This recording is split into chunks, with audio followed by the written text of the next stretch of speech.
திருச்சிற்றம்பலம் தில்லையம்பலம். தென்னாடுடைய சிவனை போற்றி, எந்நாட்டவருக்கும் இறைவா போற்றி. அருள் தரும் தேவகிரியம்மையுடனமர் பிரசன் நஞ்சுண்டேஸ்வர சுவாமி திருவடிகள் போற்றி. 63 நாயன்மார்கள் திருவடிகள் போற்றி. நால்வர் பெருமக்கள் திருவடிகள் போற்றி. நானாசிரியர் பெருமக்கள் திருவடிகள் போற்றி. சிவா திருச்சிற்றம்பலம். திருவாசகம் உணர்த்திய மரணமில்லாத பெருவாழ்வு அப்படி என்ற தலைப்பில் திருவாசகம் முழுவதையும் நாம் பயிற்சி வகுப்பாக சிந்திக்கிறோம். சிவபுராணத்தில் இன்றைய பாடல், கரங்குவிவார் உள்மையிலும் கோன்கழல்கள் வெல்க, சிறங்குவிவார் ஓங்கிவிக்கும் சீரோன்கழல் வெல்க. கரங்குவிவார் உள்மையிலும் கோன்கழல்கள் வெல்க, சிறங்குவிவார் ஓங்கிவிக்கும் சீரோன்கழல் வெல்க. சுவாமி இதில் என்ன சொல்கிறாருன்னா, தினசரி ஆலயங்களை சுவாமியை வழிபாடு செய்யணும். ராஜகோபுரத்தை பார்த்த உடனே தலை மேலே கை போயிடணும். அது தூள உடம்பு. நம்ம இந்த உடம்பு இருக்குதுல்ல, அதுதான் ராஜகோபுரம். இந்த உடம்புக்குள்ளே உள்ளே போக போக இதுதான் ராஜகோபுரம். இந்த உடல் முழுவதுமே ராஜகோபுரம். இந்த நம்ம மனித உடல் தான் இந்த நிற்குது இந்த ராஜகோபுரம். அது தூளலிங்கம் சொல்லுவாங்க. அப்புறம் சுவாமி உள்ளே இருக்கிறது சூக்குமலிங்கம். இந்த ராஜகோபுரத்து வழியாக உள்ளே போகிறீங்க, அப்படி அப்படியே உள்ளே போனீங்கன்னா, கண்ணுக்குள்ளே போனால் சுவாமி சூக்குமலிங்கம். உள்ள கோயிலுக்குள்ளே போகிறது சுவாமி, உள்ளே பார்க்குறது சூக்குமலிங்கம். அப்படிப்பட்ட சாமியை நம்ம தினசரி வணங்க வேண்டும் அப்படின்னு சொல்கிறாரு. சிறங்குவியார் ஓங்கிவிக்கும் சீரோன்கழல் வெல்க. சுவாமியே சிவபெருமான அவர் பார்த்து நினைக்காம நாம் இந்த வழிபாட்டுக்கு வந்திருக்க முடியாது. எல்லா செயலுக்கும் அவருடைய கருணை தான் காரணம். இன்னைக்கு நாம் இறைவனை பற்றி பேசுகிறோம், இறைவனை பற்றி சிந்திக்கிறோம்னா அவன் ஏதாவது நமக்கு ஒரு பயிற்சி கொடுக்குறான். அடியனும் ஒரு பயிற்சி தான் செஞ்சுக்கிட்டு இருக்கிறேன். நான் எங்கேயோ போய் பயிற்சி எடுத்துகிட்டு வந்தெல்லாம் பேசலை. நான் உங்களிடத்துல பேசி பயிற்சி எடுக்கிறேன். எனக்கு 2 வருஷம் ஆகும் நல்ல முறையாக பேசுவதற்கு. ஆனாலும் பயிற்சியே நீங்களும் பயிற்சி எடுக்கிறீங்க, அடியனும் பயிற்சி எடுக்கிறேன். இந்த பயிற்சி முறையில் தான் நாம் இருக்கிறோம். ஆனால் எல்லாமே இறைவனுடைய செயல்தான். அவன் அருள் தான் நம்ம இன்னைக்கு திருக்கோயிலுக்கு வந்திருக்கிறோம். மிகப்பெரிய வினை கடன்களை கட்டுவதற்கு இறைவன் கருணையில் முயற்சி செய்துக்கிட்டு இருக்கிறோம். நம்ம திருவாசகம் முழுவதும் இன்னும் நிறையா கருத்துக்கள் இருக்குது. வருங்காலங்களில் சிந்திப்போம். இந்த நிலையில் சுவாமியே அவன் திருவருள் பயனாகத்தான் நம்ம வழிபாட்டுக்கு வருகிறோம். தினசரி நம்ம கோயிலுக்கு காலையில் வழிபாட்டுக்கு வரவங்க அந்த டைமுக்கு வந்துடுவாங்க. அதே மாதிரி சரியாக 11:30 மணிக்கு உச்சகால பூஜைக்கு வருவாங்க. பார்த்திங்கன்னா எத்தனை வேலை இருந்தாலும் சரி, அந்த 11:30 மணிக்குள்ளே எல்லா வேலையும் முடிஞ்சு அவங்க டான்னு சாமி அங்கே கூட்டிகிட்டு வந்துடுறது. ஏதாவது தடங்கள் இருந்தால் வர முடியுமா? வர முடியாது. நம்ம சாமிக்கிட்ட நம்ம மனம் எல்லாருமே காலையில், நான் அடியேன்னு விவசாயம் செய்துக்கிட்டு இருக்கிறேன். காலையிலேயே நான் அந்த பணிகளில் செஞ்சுக்கிட்டு என்னோடய எண்ணங்கள்லாம் என்ன தெரியுமா, காலையிலேருந்து கோயிலுக்கு போகணும் 11:30 மணிக்குள்ளே அந்த வேலையெல்லாம் முடிக்கணும் அப்படின்னு சொல்லி இருக்கிற வேலைகளெல்லாம் முடிச்சுட்டு 11:30 மணிக்குள்ளே அந்த நம்ம திருக்கோயிலில் போய் அந்த அபிஷேகத்தை நம்ம பார்ப்போம். அதே மாதிரி மாலை சிறு வேலைகளை பார்த்துட்டு கொஞ்சம் ஓய்வு எடுத்துக்கிட்டு திருமுறைகள்லாம் கொஞ்சம் மனப்பாடம் பண்ணுறதுக்கெல்லாம் முயற்சி எடுத்துகிட்டு அப்புறம் சாயங்காலம் கணக்காக 7 மணிக்கு திருத்தொண்டு தொகை இப்போ அதிகம் பாடுறாங்க, நாம் ஒரு 6:30 மணிக்கெலாம் கோயிலுக்கு போயிடணும் அப்படின்னு நம்ம அந்த மத்தியானத்துலேருந்து அப்புறம் 6:30 மணிக்கு கோயிலுக்கு போகணும்னு நினச்சிக்கிட்டே இருக்கிறோம். அப்புறம் 7 மணிக்கு போய் திருத்தொண்டு தொகை இப்போ அதிகம் பாடுறாங்க. அதே மாதிரி சிவபுராணம் பாடுறோம். அங்கே அன்பர்களை சந்திக்கிறோம். சிவனர்களோட இறைவனை கும்பிட்டு 8 மணிக்கெல்லாம் நம்ம புறப்பட்டு நம்ம வீட்டுக்கு வரோம். இப்படிப்பட்ட சூழ்நிலையில் நாம் இறைவனை தினசரி ஆலயத்திற்கு சென்று வழிபாடு செய்வது அது ஒரு பயிற்சி.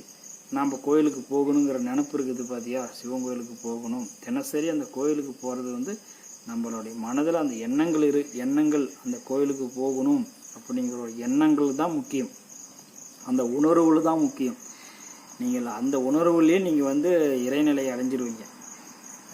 நமக்கு வேறு எதுவுமே கோயிலுக்கு போகணும்னு நினைக்கிறீங்க பார்த்தியா, அந்த உணர்வில் சுவாமி ஒரு அடியார் வந்து சிதம்பரம் போகணும் அப்படின்னு சொல்லிக்கிட்டே இருப்பார். அவர் சிவபெருமானே வந்து அவர் காட்சி கொடுத்தார். அப்படிப்பட்ட சூழ்நிலை தான். நம்ம கோயிலுக்கு போகணும் நினைக்கும் போது அந்த நம்மளோட சிந்தனைகள் எல்லாமே அங்கே நஞ்சுண்டேஸ்வரர் கோயிலில் இருக்கும். நம்ம அவர் வந்து எந்த தடுங்களையுமே இல்லாமல் அடியேன்னா குறைஞ்சபட்சம் 20 ஆண்டு காலமாக வழிபாடு செய்கிறோம். அந்த உச்சகால பூஜைங்கிறது எங்கள் வீட்டில் ஒரு இறப்பு அப்படின்னா அன்றைக்கி போக முடியாத போயிடும். அடுத்த நாளே கூட நான் போய் வாசல் வந்து பார்த்துருவேன். அப்படி ஒரு ஒரு ஒரு சாமி மேலே அப்படி ஒரு எண்ணம். எங்கேயோ ஒரு வெளியூர் தல யாத்திரைகள் போனால் அந்த சாமி திருவடியை பார்க்க முடியாது. மற்ற ஏதாவது ஒரு ஒன்றும் முடியாத ஏதோ வருஷத்தில் ஒரு சில நாட்கள் தான் அது மாதிரி தவறிவிடும். காசி யாத்திரை போகும்போது ஒரு 6-7 நாட்களாக நாம் இறைவனை விட்டு பிரிய வேண்டியது இருக்கும். அப்படி அது வந்து சாமி திருவூரில் இங்கேயே வந்துட்டு கிடக்கிறான்னு சொல்லி சாமி அப்படி அனுப்புகிறார் வெளியில். போய் இங்கெல்லாம் விழாப்பார். திருவையார் போனோம் 2 நாள் சாமி பார்க்க முடியல. அவர் தான் அனுப்புகிறார் திருவையார். அங்கே போய் சாமியோடைய அவசியங்களை பார்க்குறோம். அப்படி நம்ம சாமி எல்லாம் நான் இங்கே மட்டும் இல்லைடா, நான் எல்லா பக்கம் இருக்கிறேன், அங்கெல்லாம் போய் என்னை பாரு அப்படின்னு சாமி அனுப்புவார் நம்மளை. அது மாதிரி எப்பயுமே நம்ம சாமியோடைய பிரியமாக இருக்கணும். நமக்கெல்லாம் வேறு எதுவுமே வேண்டாங்க. சாமி மேலே அன்பை தவிர யாருக்கிட்டேயும் அன்பெல்லாம் வைக்காதீங்க. அதான் வந்து நிரந்தரம் இல்லை. இந்த அன்புங்கிற ஒரு விஷயத்தை பொறுத்த வரைக்கும் யாருக்கிட்டையுமே நீங்கள் விற்றுவிடாதீங்க. நல்லா இன்றைக்கெல்லாம் ஏமாற்றி விடுவாங்க. அதனால் அந்த அன்பை வந்து யாருக்கிட்டையும் நான் அவர்கிட்ட நல்லா அன்பாக பழவனேன், அவர் என்னை ஏமாற்றிட்டாருன்னா சொல்லாதீங்க. நீங்கள் அன்பை வந்து யாருக்கிட்டையும் உங்கள் சொந்த அன்பு அது இறைவனுக்கு சொந்தமானது, அதையெல்லாம் நினச்சிங்களுக்கெல்லாம் விற்காதீங்க. அது வந்து கேலி கிண்டலாக பண்ணிவிடுவாங்க. உங்கள் அன்பை மரியாதை இருக்காது. அதனால் நம்ம சாமிக்கிட்ட தான் சொந்தமான அன்பை சாமிக்கிட்ட மட்டும்தான். சாமி எப்பயுமே உங்களை ஏமாற்ற மாட்டார். அவர் அந்த அப்படிலாம் உங்களை எந்த விதத்திலையும் ஏமாற்ற மாட்டார். நாம் ஏமாற்றி விட்டுமாலும் அவர் ஏமாற்ற மாட்டார். சாமிக்கு ஒரே ஒரு சின்ன பூ வச்சினாலும் உனக்கு 10 மடங்கு புண்ணியத்தை அவர் தந்து விட்டு போயிடுவார். அவரெல்லாம் வந்து நம்மளை மாதிரிலாம் நினச்சிக்கிட்டு இருக்காதிங்க. நம்மளை மாதிரியே சாமி இருப்பார் நினச்சிக்கிட்டு இருக்காதிங்க. சாமி மிக 5 பஞ்சபூதங்களைக்கு இந்த பிரபஞ்சத்தைக்கு உயிருக்கு உயிராக இருந்து சிவபெருமான அந்த உயிருக்குள்ள இருக்கிற குழந்தைய வளர்த்துறாரு. அந்த குழந்தைக்கு சுவாசத்தை கொடுக்குறாரு. கருவில் உருவாக அந்த குழந்தைக்கு கை வளரணும், கால் வளரணும், கண்ணு அந்த பவர் கொடுக்கணும். மூளைக்கு உண்டான நரம்புகள், இந்த உடம்புல ஓடுற நரம்புகள்லாம் எத்தனையாயிரம் நரம்புகள் ஓடுதாமா, அதெல்லாம் இணைக்கணும். நாம் சாதாரணமாக வீட்டில் ஒரு பைப்பு லைனும் ஒழுங்காக இணைக்க முடியல. நாம் என்ன போய் பண்ணுவோம்? அந்த நிலைகள் எல்லாம் சாமி அதை செய்கிறாரு. அப்படிப்பட்ட சாமி நமக்கு என்றைக்குமே நமக்கு துரோகம் செய்ய மாட்டார். நாம் சாமியை நம்பி வழிபாடு செய்யணும். தினசரி கோயிலுக்கு வரணும். எப்பொழுதும் அவருடைய சிந்தனையாக இருக்கணும். அதுதான் உங்களுக்கு ஒரே வேலை. நீங்கள் சும்மா சாமி நினச்சிக்கிட்டு மட்டும் இருங்க, அது ஒரு வேலையும் இல்லை. இந்த உலகத்துக்கு வந்ததே அவர் சாமி நினைக்கிறது தான். அவருடைய பெருமைகளை நாம் நினைப்பது தான். அவரை விட்டு என்றைக்கும் பிரியாமல் இருக்கணும். நமக்கு எல்லாமே பிரிஞ்சு போயிடுவாங்க. நம்ம சொந்த பந்தங்கள்லாம் பிரிஞ்சு போயிடும். நம்ம ஆசையாக வளர்த்த பிள்ளைங்கள்லாம் ஒரு நாளைக்கு வயசான காலத்தில் இது ஏன்டா இன்னும் சாகாமல் இருக்குது அப்படின்னு சொல்லுவாங்க. நம்ம ஆசையாக போய் 7 செருப்பு தேஞ்சு நம்ம கல்யாணம் பண்ண முடியல, நமக்கு ஒரு வீட்டில் ஒரு மருமக வரணும், அவர் சோறு போடாமல் சாவடிச்சிடுவாள். அப்படியான காலகட்டங்கள்லாம் வரும். அதனால் அவங்க நீங்கள் அது ஏன் வருதுன்னா, நீங்கள் இறைவனை அந்த அம்மா உங்களுக்கு சோறு போடாத சாவடிக்குதுன்னா நீங்கள் இறைவனை கும்பிடாமல் இருந்திருப்பீங்க. சிவபெருமானை மட்டும் வழிபாடு செய்துக்கிட்டு வரவங்களுக்கு யாரோடைய இதுக்கும் பணிஞ்சு நிற்க மாட்டாங்க, துணிஞ்சு நிற்கணும். அங்கே அன்புக்கும் பாசத்துக்கும் இருக்கிறவங்க தான் மருமகிட்ட அடி வாங்குவாங்க. அப்புறம் வரவன் போகிறவங்கள்ட்ட அடி வாங்கிட்டு இருக்கிறவங்களாம் அந்த உலகத்தார் தான். சிவபெருமான்ட்டு வரவங்கள்ட்ட யாருக்கிட்டையுமே டச் வச்சுக்க மாட்டாங்க. சொந்த பையனுக்கிட்டையும் டச் வச்சுக்க மாட்டாங்க. போடாமல் வேலையை பார்த்துட்டு எனக்கு சாமி இருக்கிறாரா என்னை காப்பாற்றுறதுக்கு, என்னை நல்லடக்கம் பண்ணுறதுக்கு என் சாமி இருக்கிறாரான்னு சொல்லிட்டு போயிட்டு இருப்பாங்க. எதுக்குமே எதிர்பார்க்க, காசு பணத்தை கூட எதிர்பார்க்க மாட்டாங்க. எல்லாம் எனக்கு சாமி இருக்கிறாரு, பார்த்துக்கு வருவான், வேலையை பாரு, ஒன்றை நீ காப்பாற்றிக்கடான்ட்டு போயிட்டே இருப்பாங்க. அப்படிப்பட்ட நான் தைரியத்தை கொடுப்பார் நம்ம சாமி. அது தினசரி வழிபாடு பண்ணுற போது தான் அதனுடைய பக்குவம் வரும். அப்புறம் மருமக உதைக்கிறான்னா அது சாமி தான் உதைக்க வைக்கிறாரு. கோயில் பக்கமே என்றைக்காவது போயிருக்குமா அந்த அம்மா? கோயில் பக்கமே போயிருக்காரு. குடும்பம் குடும்பம் பிள்ளைங்கன்னு கடந்ததுக்கு நல்லா விளக்கமாற்ற எடுத்து அடித்தா தான் அந்த அம்மாவுக்கு சரியாகும். ஏன்னா கோயில் பக்கமே வந்திருக்காது. அப்படிப்பட்ட எல்லா அடி உதை எல்லாமே கிடைக்கும், உலகத்தில் எல்லாமே கிடைக்கும், சகல பிரச்சனைகளுக்கு கிடைக்கும். ஏன்னா கோயிலுக்கு பக்கமே திரும்பி பார்த்துருக்காது. அப்படிப்பட்ட நிலையில தான் அவங்களுக்கு துன்பம் வருது. அப்போ சுவாமி அந்த அம்மா என்னை மருமக திட்டிவிட்டான்னு வெறுத்து போய் கோயில் பக்கம் போய் பார்க்கலாம், அவர் இருக்கிறாரா இல்லையா, சுவாமி இருக்கிறாரா இல்லையான்னு பார்க்க வருவாங்க. சாமி அங்கேயே தான் இருக்கிறார். நீ குழந்தையில் இருக்கும்போது குழந்தை இந்த மண்ணில், இந்த எடப்பாடி மண்ணில் நீ குழந்தையாக பிறக்கும்போது அங்கே தான் இருந்தார். இப்போ நீ சாக போகும்போது அவர் இருப்பார். இப்போ நீ வந்து இப்போ குழம்பிக்கிட்டு இருக்கும்போது அவர் தான் இருக்கிறார். இருக்கிறாரா இல்லையா, என் மருமகனை அடிக்கிறான், என் பையனை பேசுகிறான், என் மருமக பேச்சை கேட்டுக்கிட்டு நான் எவ்வளோ ஆசையாக வளர்த்தனேன் என் பையன், அவன் வெளிநாடு போகிறதுக்கு எவ்வளோ கஷ்டப்பட்டேன், எத்தனை உழைப்பு, சோறு திங்காமையே உழைச்சேன். அப்படி இப்படின்னு நம்ம உலகாய விஷயங்கள் எல்லாம் அந்த வசனங்கள் எல்லாம் பேசிக்கிட்டு வருவாங்க. சாமி வந்து பார்த்தா இந்த நிலை வருமா, கட்சியே வச்சுக்க மாட்டாங்க. அம்மா உன் ரூட்டை நீ பாரு, என் ரூட்டை நான் பார்க்குறேன், எனக்கு சாமி இருக்கிறாரு, அவர் என்னை பார்த்துக்குவாருன்னு கடைசி வரைக்கும். எனக்கு தெரிஞ்ச அன்பர்கள்லாம் அவங்களாம் மருமோ யாருமே அவங்க அந்த என்றைக்குமே ஒரு தைரியமாக பேச்சு தான் அவங்ககிட்ட இருந்துச்சு. எனக்கு சாமி இருக்கிறார், போமா வேலையை பார்த்துக்கிட்டு அப்படின்னு சொல்லிட்டு அவங்க தைரியமாக வாழ்ந்து அவங்க இறைநிலை அடைஞ்சாங்க. யாருக்கிட்டையுமே கையேந்தலை. அவங்க பிள்ளைங்க எல்லாமே அவங்க மொத்தம் அவங்க 4 பிள்ளைங்களாம் இருந்துச்சுங்க. யார் இடத்துலையுமே போய் கையேந்தி நிற்கலை. அவர் அடியார் தான். அவர் சாமி கடைசி வரைக்கும் நம்ம நஞ்சுண்டேஸ்வரர் அவர் காப்பாற்றினாங்க. நல்ல முறையாக இறைவனிடத்தில் போனாங்க. இங்கே காசு பணத்துக்கு அன்புக்கு இங்கே பாசத்துக்கு அங்கே வேலை இல்லை.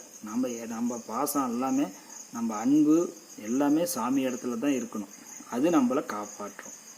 உயிர் போகிறதே தெரியாது. நேற்று பார்ப்பா ஏன் நம்மக்கிட்ட டீ வாங்கி காஃபி வாங்கி குடிச்சிட்டு போனாங்க, இன்றைக்கி சாமி திருவடி போய் சேர்ந்துட்டாங்க. அப்படிங்கிற சூழ்நிலை தான் அமையும். அது மாதிரி நீங்கள் இறைவனை வழிபாடு செய்துட்டு வாங்க, எதுக்கும் பயப்படாதீங்க. அது ஒரு பெரிய துணிச்சலையும் உங்களுக்கு கொடுக்கும். நீங்கள் யாரையாவது ஏமாற்றிட்டா தான், அடுத்தவங்க பொருளை அபகரித்தாதான், அடுத்தவங்க பொருளை எடுத்துக்கிட்டு நம்ம தரமாட்டோன்னு சொன்னால் தான் நீங்கள் பயப்படணும். ஒரு திருடிட்டா பயப்படணும். நம்ம அந்த பழக்கம் நமக்கு வேண்டாம். நமக்கு இறைவன் தான் வேணும். இதெல்லாம் எதுவுமே நம்ம எதை திருடனாலும், எதை அடுத்தவங்களுக்கு மறைச்சி அதை சாப்பிட்டாலும் எதுவுமே நிலையில்லாதது. தற்காலிகமாக அன்னைக்கு நாளை ஓட்டிக்கலாம், அவ்வளோதான். நாம் யாரையும் எல்லாத்தையுமே ஏமாற்றலாம் அப்படின்னு நினைக்கிறோம்.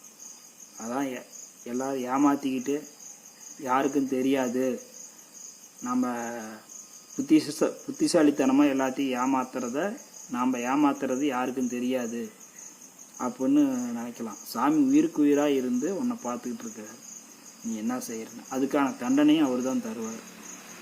அதனால் நம்ம எதையும் எதிர்பார்க்க வேண்டிய சூழ்நிலையில் நாம் இறைவனை மட்டும் நினச்சிக்கிட்டு இருக்கும்போது போதும். இறைவன் எந்த சூழ்நிலையும் உங்களை காப்பாற்றுவார். சாமியெல்லாம் எல்லாத்துக்கும் உணவு தருவார். ஆசை, பேராசை, சொகுசாக வாழணும், ஆடம்பரமாக வாழணும், மற்றவங்க பார்க்கணுங்கிறதுக்காக வாழணும், இப்படியெல்லாம் ஒரு பேராசையில் தான் பயங்கரமான துன்பத்துக்கு பட்டுக்கிட்டு கோர்ட்டு கேஸு ஆஸ்பத்திரின்னு நடக்கிறாங்க. இன்னமும் நம்ம சில அன்பர்கள் சாமியை ஏதோ திருவேடம் அணிஞ்சிக்கிட்டாங்க. ஆனால் சாமி மீது ஒரு முழுமையான நம்பிக்கை இல்லாமல் கோர்ட்டு கேஸு ஆஸ்பத்திரின்னு இந்த 3 இடத்துக்கு தான் அதிகமாக நேரம் செலவிடுறாங்க. அப்புறம் அதுக்கு மேலே என்னதான் இருந்தாலும் பேர குழந்தைங்கன்னு அதை பார்க்க போயிடுறாங்க. இப்படி அவங்க வழிபாட்டு முறையில் முழுமையாக கடைப்பிடிக்க முடியல. அதனால் எல்லாமே அவங்க ஒரு நமக்கு நம்மளோட உடம்புல அந்த தெம்பு இருக்கிற வரைக்கும் நம்மளை பயன்படுத்திக்குவாங்க. அப்புறம் கட்டில் படுக்கும்போது இது எப்படா சாவுன்னு தான் நினைப்பாங்க. அப்படிலாம் நமக்கு அவங்க போதும், நம்ம பிள்ளைங்களுக்கு கல்யாணம் செய்து விட்டால் போதும், நம்ம கடமை முடிஞ்சிருச்சு. நம்மளால் அவங்களுக்கு எந்த தொந்தரவும் கொடுக்கக்கூடாது. நாம் விலகி நம்ம தனியாக இருந்துக்கிட்டு யாரு மேலேயும் கோவப்படாமல் ஏதோ ஒரு ரூபா சோறு கொடுத்துச்சுன்னா சாப்பிட்டுக்கிட்டு நம்ம சிவனேன்னு இருக்கணும். அப்போ சிவனேன்னு இருந்தால் சிவபெருமான் திருவடியை வணங்கிட்டு நாம் சிவபுராணம், தேவார, திருவாசங்கள், இப்போ தான் செல்ஃபோன் இருக்குது இல்லை, நிறைய நானாசிரியர்கள்லாம் சிவகுமார் ஐயா, நம்ம ரமேஷ் ஐயா நிறைய ஞானாசிரியர்கள் சொற்பொழிவு செய்கிறாங்க, அதெல்லாம் கேளுங்க. கடைசி காலத்துக்கு அது உங்களுக்கு உதவி செய்யும். உங்கள் உயிர் நல்லா தாங்க பேசிக்கிட்டு இருந்தார், சாமி திடீர்னு கூப்பிட்டுக்கிட்டாரு, ஒரு நாள் கூட படுத்த படுக்கையே கிடக்க மாட்டேங்க. இப்படி அசிங்கம் பண்ணிக்கிட்டு இப்படியெல்லாம் வாழ்ந்துக்கிட்டு இதெல்லாம் எவன்டா சுத்தம் பண்ணுறது? அந்த காது மட்டும்தான் கடைசி காலத்தில் நல்லா கேட்குமாமா. அவங்கெல்லாம் பேசுகிறதெல்லாம் நம்ம கேட்டுக்கிட்டே ஒன்றும் முடியாமல் எந்திரிக்க முடியாமல் படுத்து கிடப்போம். வயிறு வேறு அதுக்கு மேலே பசி எடுக்கும். சாப்பிட்டாலும் நாம் எந்திரிச்சு போய் எல்லாம் சுத்தம் பண்ண முடியாது. எல்லாம் பெரிய ஒரு பயங்கரமான கஷ்டகாலம். ஒரு 60 ஆண்டுகளுக்கு பிறகு எல்லாமே ஒரு கஷ்டம்தான். பல் இருக்காது, கண்ணு தெரியாது, அப்புறம் உடல் தளர்ந்து போயிடும். அப்புறம் நாம் இளமையில் இருந்த மாதிரிலாம் இல்லை அப்படின்னு நினப்பு, நாம் அனுபவித்ததெல்லாம் நினப்பு, எப்படிலாம் வாழ்ந்தோம், எப்படிலாம் வண்டி ஓட்டினோம் அப்படிங்கிற நினப்பு, அது வேறு ஒரு பக்கம் நம்மளை போட்டு மனசு வாழணும். நல்லா இருக்கும்போது நம்ம எப்படிலாம் இருந்தோம், இன்றைக்கெல்லாம் எவனா நம்மளை கேள்வி பேசுகிறான் அப்படின்னு அந்த இளமை காலத்தில் நம்ம வாழ்ந்த அந்த கம்பீரமான வாழ்க்கையெல்லாம் நினச்சி வேதனைப்படுறது, இதெல்லாமே திருமுறைகள் பாடினால் அதெல்லாமே இருக்காது. திருமுறைகளை பாட இளமைதான். அவங்க மரணமில்லாத பெருவாழ்வுகளை பெறுகிறார்கள். திருமுறைகளை பாடணும், திருவாசகங்களை பாடணும். கடைசி காலங்களெல்லாம் நீங்கள் திருவாசகம், ஒரு அம்மா தெரிஞ்ச அம்மா அவங்க ஒரு நாளைக்கு 3 முறை திருவாசகம் முற்றுவதல் செய்கிறாங்க. சாமி திருவாசகம்தான் அவங்க மூச்சு. இன்னமும் அந்த அம்மா இளமையாக இருக்கிறாங்க. அடியேன் ஒரு 12-15 வருஷத்துக்கு முன்னாடி அந்த அம்மாவை நாங்கள் அழைத்து வரும்பொழுது அந்த அம்மாவை பார்த்தோம். அந்த ஸ்டேஜில் ஏறும்போது அந்த அம்மா பழனி பாட்டியம்மா ஸ்டேஜில் ஏறும்போது நான் கையை பிடித்தேன், நன்றாக ஞாபகம் இருக்குது. அந்த அம்மாவை கையை பிடித்து மேலே ஏற்றுவதற்கு நான் துணையாக நின்று என் கையை தள்ளி விட்டுட்டாங்க. நீங்கள் நான் அப்படின்னா அப்படின்ட்டு அவங்களே ஏறினாங்க, அந்த படி ஏறினாங்க. அவ்வளோ ஒரு இது அந்த அம்மா. அப்புறம் நான் விசாரிக்கும்பொழுது அம்மா தினமும் 3 முறைக்கு குறையில்லாமல் அவங்க திருவாசகத்தை முழுமையாக படிப்பாங்க. திருவாசகத்தை தொடர்ந்து 3 நாள் முழுவதும் திருவாசகம்தான் அவங்க உயிர் மூச்சாக ஓடிக்கிட்டு இருக்குது. இப்பயும் அவங்க ஆரோக்கியமாக இருக்கிறாங்க. அவங்களாம் 100 ஆண்டுகளுக்கு மேலே இருக்கும். அப்படிப்பட்ட திருமுறைகள் நம் கண்ணு முன்னாடி நம்மளை பார்த்துக்கிட்டு இருக்கிறோம். அது மாதிரி நாம் எல்லா நூற்களையும் நல்ல விஷயங்கள் தான் இருக்குது. அதெல்லாம் செயல்முறைகளை படுத்தணும். ஞானாசிரியர்கள் சைவ சித்தாந்த வகுப்புகள் எல்லாமே எடுக்கிறாங்க, எல்லாமே கேட்குறோம். எல்லாமே கேட்குற வரைக்கும் நல்லா இருக்குது. அது பயிற்சி முறைக்கு கொண்டு வரணும். பயிற்சி முறையில் கொண்டு வரும்போது தான் உங்கள் உடம்பு படிப்படியாக சிவநிலையை அடைந்து அது ஒரு மிகப்பெரிய ஒரு ஞான ஒளியாக மாறி இறைவன் திருவடிக்கு போய் சேரும். இப்படிப்பட்ட சூழ்நிலையில் நீங்கள் எப்பொழுதும் மன மகிழ்ச்சியாக இருக்கணும். யார் இடத்திலும் எதையும் எதிர்பார்க்கக்கூடாது. எல்லாரிடத்திலும் அன்பாக இருக்கணும். சிவா திருச்சிற்றம்பலம். மீண்டும் சிவபுராணத்தை சிந்திப்போம், திருவாசகம் முழுவதையும் சிந்திப்போம். ஏதோ நமக்கு தெரிஞ்சதை நம்ம சிந்திப்போம். இறைவன் திருவருள் தான் இந்த செயலில், இறைவன் திருவருளால் தான் நாம் இறைநிலையை அடைய முடியும். அப்படிங்கிற சூழ்நிலையில் மாணிக்கவாசகர் சொல்கிறாரு. நாம் மீண்டும் சந்திப்போம். திருச்சிற்றம்பலம்.